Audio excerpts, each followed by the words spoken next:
Salut à tous, c'est Amé de Otaku. Je suis là chaque semaine avec toute l'équipe d'Otaku pour vous présenter toutes les sorties manga de la semaine. Et si je devais résumer ma semaine avec vous aujourd'hui, je dirais peut-être étrange, pas commun. Beaucoup de lectures un peu spéciales donc cette semaine, puis vous allez souvent m'entendre répéter l'expression « à ne pas mettre entre toutes les mains ». Vous allez voir, c'est quand même assez drôle.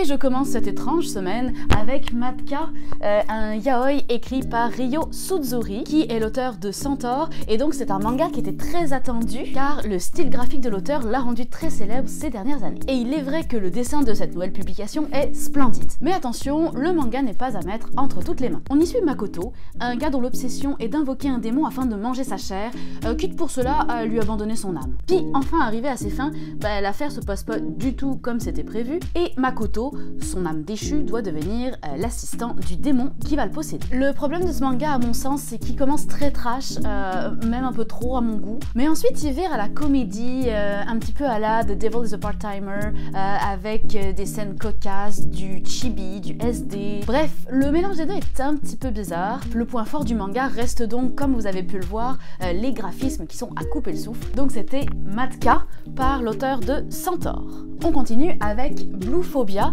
un magnifique seinen grand format de chez Glénat avec une superbe couverture shiny. Bluephobia est un one-shot. Au début du manga, le héros se réveille attaché à une table d'opération, branché à tout plein de tubes qui lui injectent des trucs dans le corps, qui ont l'air de contenir plein de liquides aussi variés qu'effrayants. Il n'a aucun souvenir de ce qu'il fait là, il se souvient même pas de son nom, mais il fleure quand même quelque chose de louche. Une jeune fille aux membres tout bleus surgit alors, le libère et lui propose de s'évader avec elle. Pourchassé dans un dédale de couloirs obscurs sans fin, il tente donc de s'évader et la jeune fille va raconter à notre héros son histoire. On va la découvrir en même temps que lui petit à petit. La première chose qu'on apprend, c'est qu'il était médecin, qu'elle était sa patiente et qu'il travaillait sur une étrange maladie qui s'appelle la maladie Indigo. Mais les choses n'étant pas toujours ce qu'elles semblent être, tous les deux semblent en grand danger. Bluephobia est donc un thriller bourré d'action. Le format long one-shot, puisque vous verrez que c'est un manga qui est assez épais, lui donne des aspects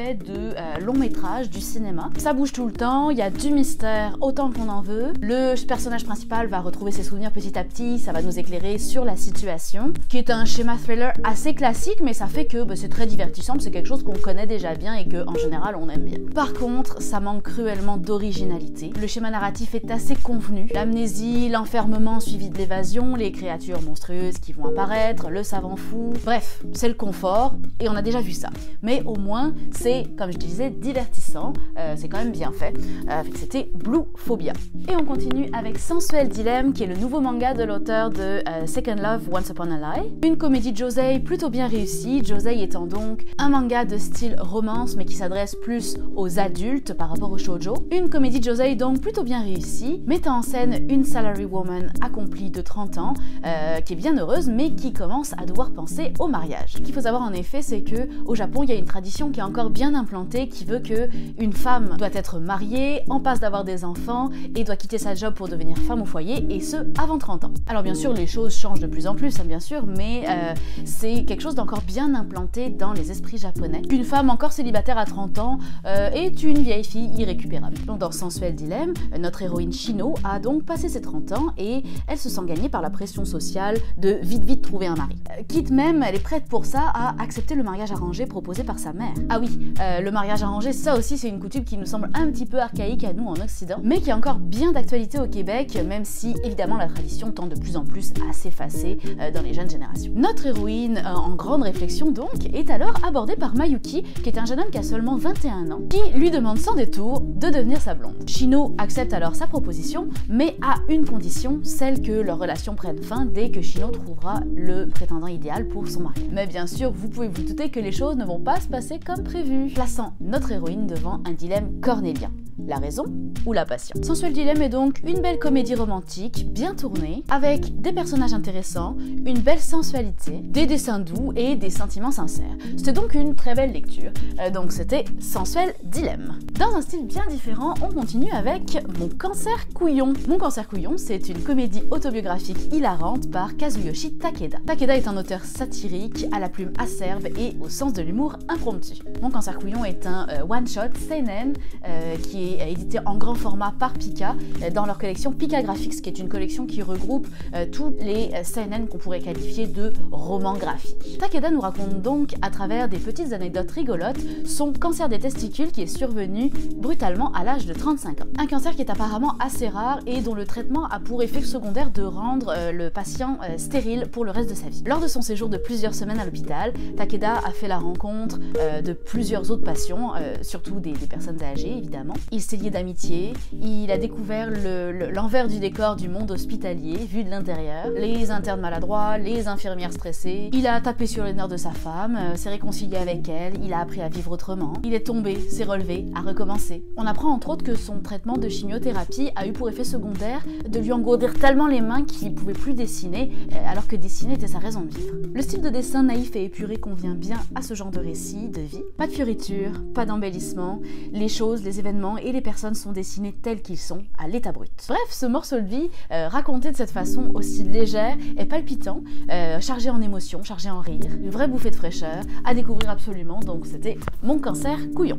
Le manga suivant s'appelle Mitokon Armageddon. C'est un seinen complètement ahurissant de la collection WTF What the Fuck de chez Akata. Le manga commence très brillamment par un mea culpa de l'auteur, qui est plutôt provocateur, je dirais. À la lecture de ce mea culpa, ça augurait plutôt bien pour la suite de ma lecture. Bon, déjà rien qu'en feuilletant le manga, mon attention avait été attirée par ce style graphique si particulier, qui laisse comme un sentiment étrange de saleté. L'auteur Gataroman est peu ou voire pas du tout connu du public occidental, puisque c'est seulement son deuxième manga traduit en français. Et l'autre manga traduit en français, c'est justement ma lecture suivante dont je vais vous parler. Mais Gataroman est une véritable star au Japon, avec plus de 19 œuvres publiées depuis ses débuts en 1991, et surtout par le méticuleux entretien d'un épais voile de mystère autour de sa personne. Gataroman fait partie de ces artistes tellement provocateurs qu'on n'ose jamais véritablement se demander si c'est un pur génie ou un parfait imbécile. Alors Mitokon Armageddon, c'est un scénario complètement abracadabrant,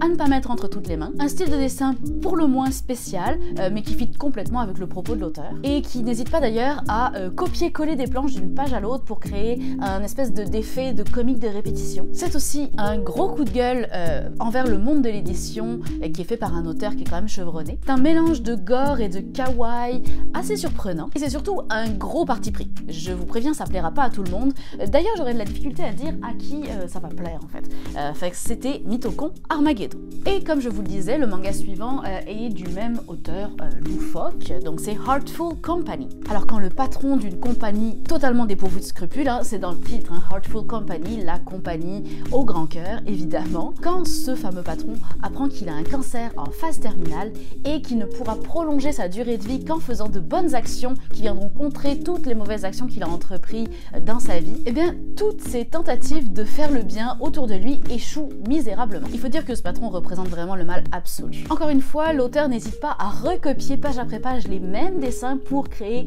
un effet comique. Voyez plutôt ce que ça donne. Bon, j'irai pas beaucoup plus loin avec ça, on reste encore une fois dans la provocation poussée à l'extrême, l'humour noir, tout autant dans le dessin que dans le scénario. Alors avis aux amateurs, mais attention encore une fois à ne pas mettre entre toutes les mains. Donc c'était Heartful Company. Et pour continuer après tant de laideur et d'absurde, un petit conte qui fait bien plaisir, qui est La Reine des Neiges et les 5 éclats. Donc un joli conte, bien naïf et candide qui m'a apaisé l'esprit. La Reine des Neiges est le premier conte d'une série de 3 qui va constituer une nouvelle collection de l'éditeur Nobinobi, un éditeur qui est spécialisé dans le kodomo, donc le manga pour enfants. Le manga se présente sous la forme d'un recueil de contes qui sont tous dérivés des contes d'Andersen, mais avec un fil conducteur entre chacun des contes. Deux chats partent à la recherche des 5 fragments manquants d'un miroir magique qui leur permettrait de retrouver un être cher.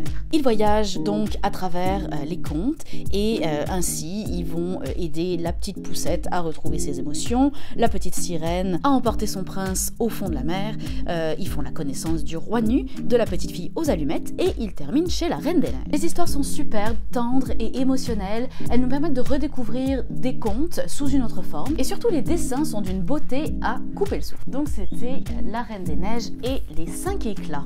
Et on termine avec Jardin, la nouvelle publication de Yuichi Yokoyama, un auteur ô combien underground, au style inimitable qui est reconnaissable au premier regard. Jardin est un one-shot, le style cubique à la Picasso est omniprésent dans tous les mangas de l'auteur. Dans Jardin, on va suivre une foule qui entre dans un jardin qui était normalement normalement fermé, par une brèche dans le mur. Ils vont parcourir ce jardin, en découvrir les trésors, des paysages tous plus étranges les uns que les autres, qu'ils soient naturels ou artificiels. Ça fait penser à un gigantesque jeu pour enfants, vous savez, ces jeux où il faut comme grimper, passer dans des tubes, grimper à des filets, etc. etc. Je vous avoue ne pas avoir bien compris où l'auteur voulait nous emmener avec ce manga. Peut-être tout simplement parce qu'il n'y a aucune autre intention que celle de nous faire voyager dans un univers surprenant et merveilleux. La construction du livre, elle aussi, est surprenante, puisqu'on retrouve des développements à l'histoire en fin de volume, comme si c'était des parenthèses. C'est vraiment très spécial. Donc c'était Jardin. Et je terminerai cette présentation avec l'élection de mes deux favoris de la semaine. Donc c'est La Reine des Neiges et les 5 éclats, puis Sensuel Dilemme. La Reine des Neiges pour ses dessins absolument merveilleux. Et puis Sensuel Dilemme parce que c'est une bonne petite comédie romantique, bien classique, mais très bien faite. Et c'est là-dessus que je vais vous quitter. Donc en attendant ma prochaine vidéo, je vous dis bye et je vous souhaite de belles lectures.